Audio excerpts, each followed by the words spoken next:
మన తల్లి తల్లిలాగా ఉండాలి, కామల్లా తెచ్చాలి. తల్లి ఒక రజ్జా గుణము తీసి ముగ్గురు కూడా మహానుభావులు చక్కగా భార్యను స్వీకరిస్తున్నారటండి. మహానుభావుడు పెద్దవాడు బ్రహ్మదేవుడి సరస్వతి పేరు పెట్టి అలా కళ్యాణవాడి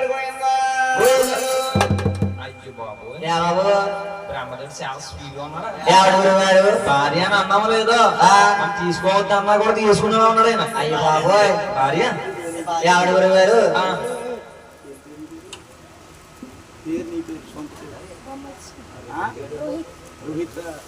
బాబు అబ్బాయి రోహిత్ ఏం చేయాలండి? పెళ్లి అయిపోయిందండి.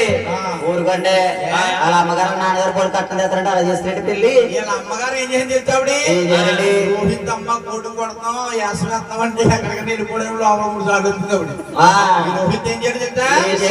మన మెండపేట కళాపూ సెంటర్ లోని ఒక అమ్మాయిని ప్రేమించాడు బాబు. అయ్యో బాబోయ్ మై గాడ్. ఎట్టి అమ్మాయిని ప్రేమించాడా? కట్టలేదంటారా? లవ్ మ్యారేజ్ నో డౌరీ అంటే కట్నం లేదంటారు. లేదు కట్నం లేదు బాబు. ఏ పేరు? నా పేరు రోహిత్ గారు. మీ అమ్మగారు మీ నాన్నగారు ఉన్నారా? చూడు బాబు ఇక్కడ ఉన్నారు. మీ అమ్మగారు మీ నాన్నగారు ఉంటే అమ్మ అమ్మ మీరు మన ఇంటికి కాల్ వస్తుందని చెప్పు. నాయన మహానుభావుడు మహావిష్ణు లక్ష్మీదేవి అని పేరు పెట్టి అలా కళ్యాణవాడి పోయింది. అయ్యో బాబు పక్కన ఆయన తీసుకోకపోతే ఫీల్ అవుతారేమో అని తీసుకున్నాను. దీనికి కండ తక్కువ కంగారు ఎక్కువ. రెండు ఉన్నట్టేనండి. ఏంటి అయ్యా అమరాకుడు 2 ఉన్నారు. 2 ఉన్నాయండి. వద్దు బాబు ఆయనకి పెళ్లి అయిపోయిందండి.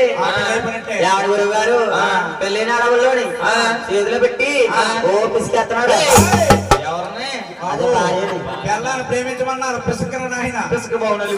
నాయన మహానుభావుడు గౌరీ శంకరుడు పార్వతీదేవిని పేరు పెట్టి పెళ్ళి అంటే చేతులు కాయలేవు. నేను తీసుకెళ్ళిద్దాం అనుకున్నాను. ఆయన చాలా స్పీడ్ ఉన్నాడు ఒకసారి.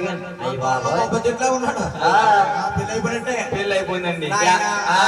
పార్వతీదేవిని పేరు పెట్టి కళ్యాణం ఆడారండి.